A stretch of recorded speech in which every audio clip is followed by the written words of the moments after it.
ನೀವೇನಾದ್ರು ಸುಖ ಸುಮ್ಮನೆ ತೋರಿಸಿದ್ರಲ್ಲ, ಯಾಕೆ ಚಿಂಗಮ್ಮೂ ಇಲ್ಲ, ಯಾಕೆ ಗುಂಗಮ್ಮೂ ಇಲ್ಲ. ನನ್ನ ಕಷ್ಟ ನನಗೆ ಗೊತ್ತೆ, ಅಷ್ಟು ಸುಲಭಿಲ್ಲ. ಹಂಗೇನಿಲ್ಲ.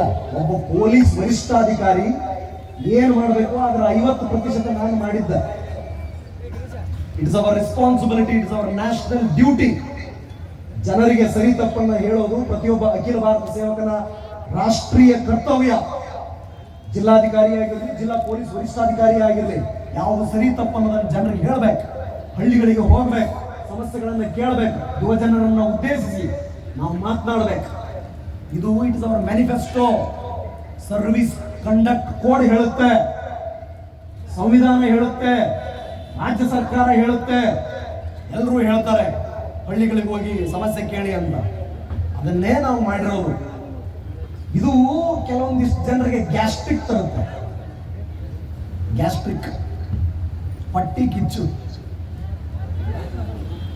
ಬಟ್ ನಾವು ತಲೆ ಕೆಡಿಸ್ಕೊಳ್ಳಲ್ಲ. ನಮ್ಮ ಕಷ್ಟ ಗೊತ್ತೈತಿ.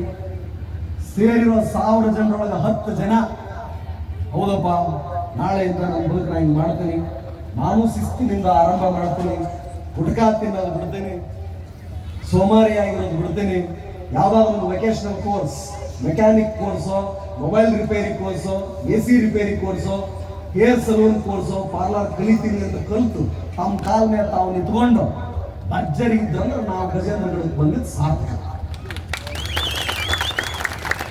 ಇದಕ್ಕೆ ನಾನು ಮಂಜು ಶರಣಯ್ಯ ಅವ್ರು ಬಂದಾಗ ಪದೇ ಪದೇ ರಿಕ್ವೆಸ್ಟ್ ಮಾಡ್ಕೊಂಡಾಗ ಅವರನ್ನು ಕಂಡಿದ್ದೇನೆಂದ್ರೆ ಆ ಕಳಕಳಿ ಏನಾದ್ರು ಮಾಡ್ಬೇಕಂತ. ಎಲ್ಲಿ ಕೆಡಿಸ್ಕೋಬೇಡ್ರಿ. ಮಂಜು ನೀವೆಲ್ಲ ಏನು ಬಳಗೈತಲ್ಲ ನಿಮ್ದು, 100 ಜನ 100 ಅಲ್ಲಿ ಮುನ್ನುಗ್ತಾ ಇರಿ, ಜೈ ಭೀಮ್ ಅನ್ನಿ ಬುಲ್ಡೋಸ್ ಮಾಡ್ತಾ ಇರಿ. ಏನಾಗುತ್ತೆ ಹಬ್ಬಬ್ಬ ಅಂದ್ರೆ ನಾನು ಕೇಸ್ ಹಾಕ್ತಾರೆ, ಹಾಕಿ. ಏನಾಗುತ್ತೆ ಹಬ್ಬಬ್ಬ ಅಂದ್ರೆ ಬಸವಣ್ಣನಿಗೆ ಆಗದಂತ ನಿಮ್ಗೆ ಆಗಲ್ಲ. ಬಾಬಾ ಸಾಹೇಬರು ಅನುಭವಿಸಿದಷ್ಟು ಕಷ್ಟ ಅಂತ ನಮಗಿಲ್ಲಲ್ಲ. ಇಲ್ಲ ತಾನೇ, ಅಷ್ಟು ಕಷ್ಟ ಇಲ್ಲ.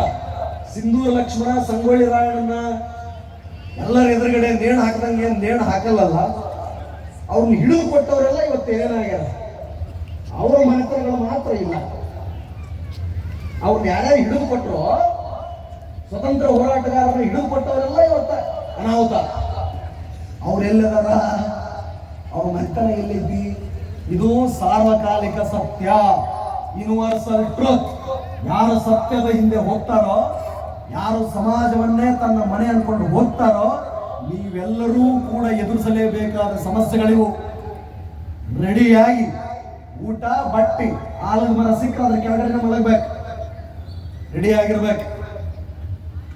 ನಿಮಗೇನು ದೊಡ್ಡ ದೊಡ್ಡ ಯಾರು ಕೊಡಲ್ಲ, ರಿಕಗ್ನಿಷನ್ ಮಾಡಲ್ಲ, ಸಿಕ್ಕಾಪಟ್ಟೆ ತೊಂದರೆ ಕೊಡ್ತಾರೆ. ಅಲ್ಲಿ ಬೆಂಗಳೂರಾಗಿರೋರಿಗೆಲ್ಲ ಕೊಡ್ತಾರೆ, ನಮ್ಮ ಸರ್ಕಾರ ಗೊತ್ತವಲ್ಲ. ದೊಡ್ಡ ದೊಡ್ಡ ಯಾಡು ದೊಡ್ಡ ದೊಡ್ಡ ಅದಕ್ಕೆ ಬೇಕಂದ್ರೆ ನಿಮ್ಗೆ ಬೇರೆ ಬೇರೆ ಇರ್ಬೇಕು. ಅದಕ್ಕೆಲ್ಲ ಬೆಂಗಳೂರು ಮಾಯಾನಗರ, ಮಹಾನಗರ, ಅದ್ಭುತ ನಗರ.